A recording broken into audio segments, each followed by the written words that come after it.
Hi students, आज का जो लेक्चर है यानी sexual reproduction in flowering plant यानी पुष्पी पादपों में लैंगिक जनन का ये तीसरा पार्ट है। ठीक, यानी तृतीय भाग है, जिसको बोला जाएगा माइक्रोस्पोरोजेनेसिस यानी हिंदी में सूक्ष्म बीजाणु जनन यानी डेवलपमेंट ऑफ मेल गैमीट। यानी जो पुष्प भाग होता है उसमें यानी जो मेल यानी नर भाग का जो डेवलपमेंट यानी जो परिवर्धन जो विकास होता है उसी को बोला जाता है माइक्रोस्पोरोजेनेसिस यानी माइक्रो में सूक्ष्म, स्पोरोजेनेसिस यानी बीजाणु जनन। ठीक, तो हम देखिए, जैसे कि आपको बताया गया जो एंथर होते हैं यानी जिनको परागकोश बोलते हैं, जो एंथर होते हैं जिनको परागकोश बोला जाता है, तो एक एंथर को काटने पे हमको 4 परागधानी मिली थी। कितनी परागधानियाँ मिली थी? 4। इन चारों को 1 2 3 4 होती हैं, ठीक है ना। इनको बोला जाता है माइक्रोस्पोरेंजिया बोलते हैं। इनको क्या बोलते हैं? माइक्रोस्पोरेंजिया बोलते हैं। इसी माइक्रोस्पोरेंजिया के अंदर यानी माइक्रोस्पोर, जिसको सूक्ष्म बीजाणु बोलते हैं, उसका विकास यानी डेवलपमेंट होता है। ठीक, यानी यहाँ देखिए परागकोश यानी एंथर तथा परागकणों यानी पॉलन ग्रेन। ठीक, और इसी परागकणों को ही मेल गैमीट बोलते हैं, यानी नर का जो जननांग होता है वह परागकण होता है। ठीक है, जिसको पॉलन ग्रेन बोलते हैं। यानी परागकणों के परिवर्धन यानी डेवलपमेंट को सूक्ष्म बीजाणु जनन कहते हैं। तो अब देखते हैं कि परागधानी यानी माइक्रोस्पोरेंजिया के अंदर किस तरह से माइक्रोस्पोर का निर्माण होता है। ओके,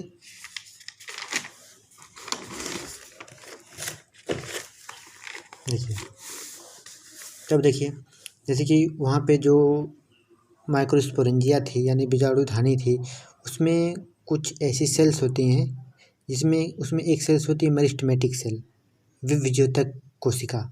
विभज्योतक मेरिस्टेमेटिक का मतलब है जो प्लांट्स होते हैं उनमें मेरिस्टेमेटिक सेल्स पाई जाती हैं जो लाइफ टाइम डिवाइड होती रहती हैं और प्लांट लाइफ टाइम ग्रोथ करते हैं। ओके, अब देखिए, अब इसमें कुछ सेल्स होती हैं जो कि एपिडर्मिस यानी उपत्वचा से घिरी होती हैं। ठीक, और उनके अंदर मेरिस्टेमेटिक यानी विभज्योतक कोशिकाएं होती हैं। अब ये विभज्योतक कोशिकाओं में कुछ ऐसा डेवलपमेंट होता है, इनमें परिवर्तन होता है और इनका जो रूप होता है वह चेंज होके यह एक अधस्तरीय यानी आर्ची स्पोरियल सेल्स की तरह कार्य करने लगती हैं। ठीक, अब ये आपकी चारों तरफ यानी 4 माइक्रोस्पोरेंजिया थी, तो चारों तरफ क्या होता है, कुछ सेल्स ऐसी डेवलप होती हैं जो बिल्कुल आर्ची स्पोरियल सेल्स की तरह कार्य करती हैं। ठीक, अब आगे देखिए नेक्स्ट डायग्राम में क्या है कि जो आर्ची स्पोरियल सेल्स थी, एपिडर्मिस तो उसी तरह है, लेकिन जो आर्ची स्पोरियल सेल्स थी यह 2 भागों में डिवाइड हो गई। एक का नाम है प्राइमरी पेराइटल सेल और दूसरे का नाम है प्राइमरी स्पोरोजिनस सेल यानी प्राथमिक भित्ति कोशिका। और प्राइमरी स्पोरोजिनस सेल को क्या बोलेंगे? प्राथमिक पुंज बीजाणु जनन कोशिका क्या बोलेंगे। यानी जो एपिडर्मिस थी वो तो ऐसे ही है, लेकिन जो इसमें मेरिस्टेमेटिक जो सेल्स थी वो परिवर्तन होके आर्ची स्पोरियल सेल में डिवाइड हुई थी। ठीक, अब आर्ची स्पोरियल सेल डेवलपमेंट करके अपना रूप बिल्कुल चेंज कर लेती है और एक सेल्स की 2 भागों में डिवाइड होती है, जिसको प्राइमरी पेराइटल सेल प्राथमिक भित्ति कोशिका और प्राइमरी स्पोरोजिनस सेल यानी प्राथमिक पुंज बीजाणु जनन कोशिका।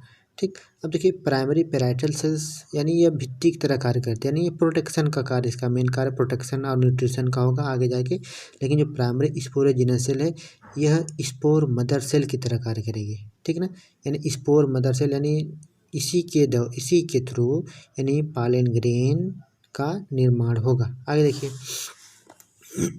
अब यहाँ पे जो सेल्स थी यानी जिसको प्राइमरी पेराइटल सेल्स बोला जा रहा था, अब वह डिवाइड करके एपिडर्मिस तो पहले से है, एक लेयर बनाते हैं जिसको नाम है इंडोथीसियम और टैबटम। ठीक, जो इंडोथीसियम यानी 3 लेयर है, 1 2 3 लेयर है। ठीक, एपिडर्मिस, इंडोथीसियम, टैबटम। यहाँ पे जो टैबटम है सबसे इम्पॉर्टेंट लेयर है, क्योंकि इसका काम होता है कि जो पॉलन ग्रेन है ठीक ना। यानी जो पालन ग्रेन यानी जो मदर सेल है उसको यह पोषण यानी न्यूट्रिशन प्रोवाइड करती है। अब यहाँ पे देखिए माइक्रोस्पोर मदर सेल्स हैं, यही माइक्रोस्पोर मदर सेल, ठीक ना, सूक्ष्म बीजाणु मातृ जनन कोशिका, सूक्ष्म बीजाणु मातृ जनन कोशिका इसको बोलते हैं।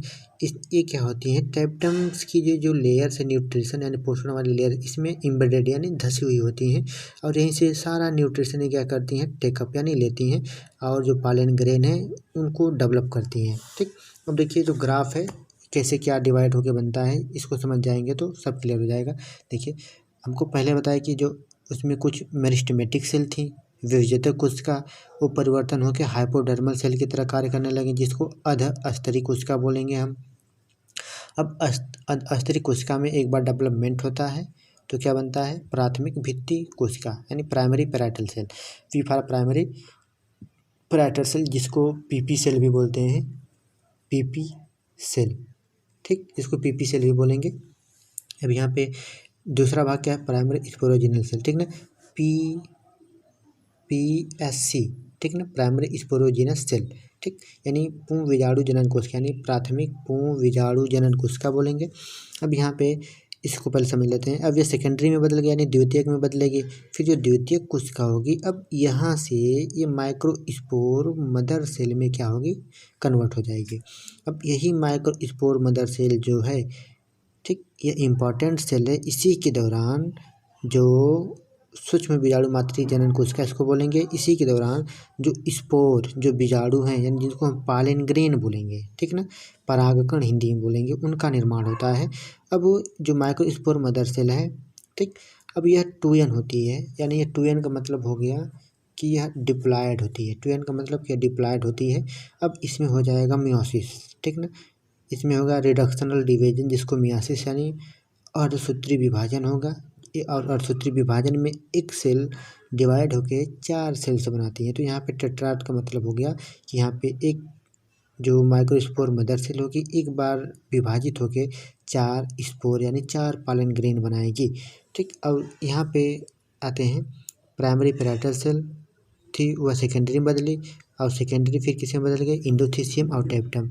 तो जो इंडोथीसियम है इसका काम प्रोटेक्शन का होता है, लेकिन जो टेप्टम है यह एक न्यूट्रिशन लेयर है, क्या है, न्यूट्रेटिव लेयर है, जो कि पूरी तरह से जो स्पोर्स होते हैं उनको यानी न्यूट्रिशन प्रोवाइड कराते हैं, ठीक। अब यहाँ से अब जो पालन ग्रेन है जब ये पूरी तरह से मैच्योर हो जाएंगे, ठीक, तो जो एंथर होता है, ठीक ना, जो एंथर होगा उसका डेhiscence यानी वो फट जाएंगे, और फालेंस ग्रेन क्या हो जाएंगे, बिल्कुल बिखर जाएंगे। तो अभी तो आपने ये देखा कि किस तरह से पालन ग्रेन टेट्राड के रूप में फॉर्मेशन होता है, ठीक ना। अब इसका देखना होगा आपको डेवलपमेंट कि इसका विकास कैसे होता है, ठीक ना। अभी आपने देखा कि किस तरह से बनते हैं, अब ये पूरी तरह से कम्प्लीटली कैसे बनता है उसको हम अगले लेक्चर में आपको बताएंगे, ठीक ना। वीडियो देखने के लिए आपका तहे दिल से स्वागत, धन्यवाद, थैंक यू।